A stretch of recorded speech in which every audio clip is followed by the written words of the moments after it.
Oda is famously known for his unique storytelling style in One Piece, where nothing is ever random. He often leaves behind subtle clues and cryptic hints, whether in chapter titles or cover art, that connect past events with present ones in ways that only the most observant fans can truly appreciate. Every tiny detail can be a thread in the grand tapestry of the story. As we approach chapter 1152, this pattern re-emerges in a fascinating way. If we look back at chapter 152, its title was Full Moon. At first glance, that might not seem significant, but when you align it with the events of the latest chapter, where Luffy prepares to ascend into the realm of the sun and potentially confront Imu-sama, the symbolism becomes hard to ignore. Interestingly, Imu's first appearance was in a chapter titled The Reign of Darkness, a title that clearly reflects their shadowy, mysterious nature. Now contrast that with Full Moon, a symbol long associated with clarity, revelation, and the climax of hidden conflicts. Could this be the peak of a larger cosmic battle, light versus darkness, freedom versus control? What's even more intriguing is the theory that Luffy, as a bearer of the will of D, descends from a half-moon tribe, while Imu might represent the opposite side of that same lineage, the branch that chose domination and secrecy over rebellion and liberation. If that's true, then chapter 1152 might not just be another major battle. It could be the full moon moment of the entire series, where long-buried truths finally rise to the surface and the ultimate clash begins.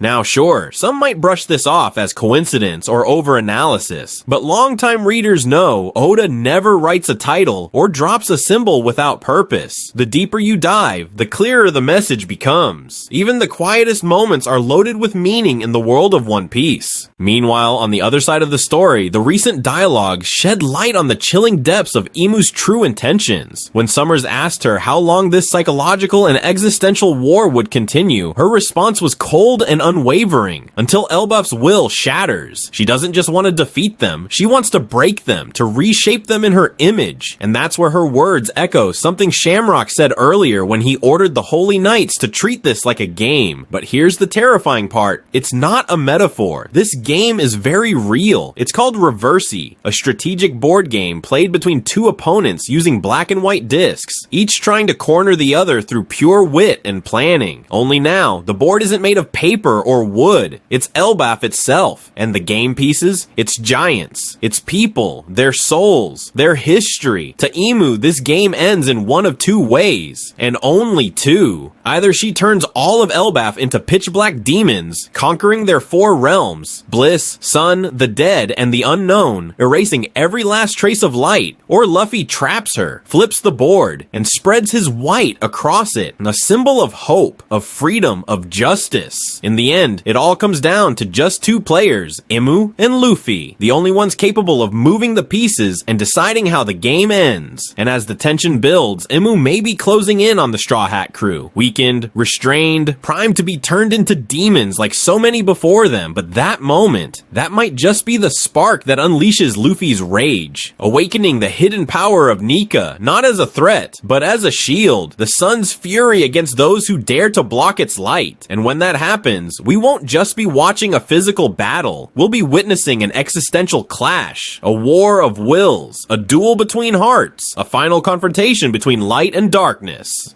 And it seems the twisted game Imu is playing today isn't something she just invented. It's a deliberate reenactment of an ancient tragedy that took place over 800 years ago during the time of the first Joy Boy, who stood alone against the darkness. Just as she now subjugates the people of Elbaf and turns them into demons marching to her will, there's a strong possibility that Imu used the exact same tactic against Joy Boy's followers in the past. The very same game of Reversi, only played on a different board, with different souls. When Oda showed us that symbolic image of Joy Boy standing against the 20 kings, he was completely alone. No allies, no one at his side, almost as if his comrades had vanished. Or worse, turned against him. That eerie absence of his allies can't be a coincidence. It might just mean that Imu, with her cunning manipulation, took control of their hearts and minds, twisting them into weapons for her grand strategy. Just like she's doing now with the giants of Elbaf. And suddenly, the tragedy of the first Joy Boy becomes clearer. He didn't lose because he lacked strength. He lost because of betrayal, or worse, possession. He lost the very people he believed in. They became his burden, and eventually the blade in his enemy's hand. And that's why Luffy now stands as the central figure in this new war, the rematch of that ancient conflict. That's why Oda made him a D, because this time, the game must be played to its true, just conclusion. No more stolen pieces, no more corrupted hearts. Unlike his predecessor, Luffy holds what Joy Boy once lacked: an unbreakable crew, unshakable hearts, friends whose wills Imu cannot bend so easily. And so the real challenge isn't just defeating Imu, it's protecting the board itself, keeping the pieces pure, keeping them white, just as the original Joy Boy intended.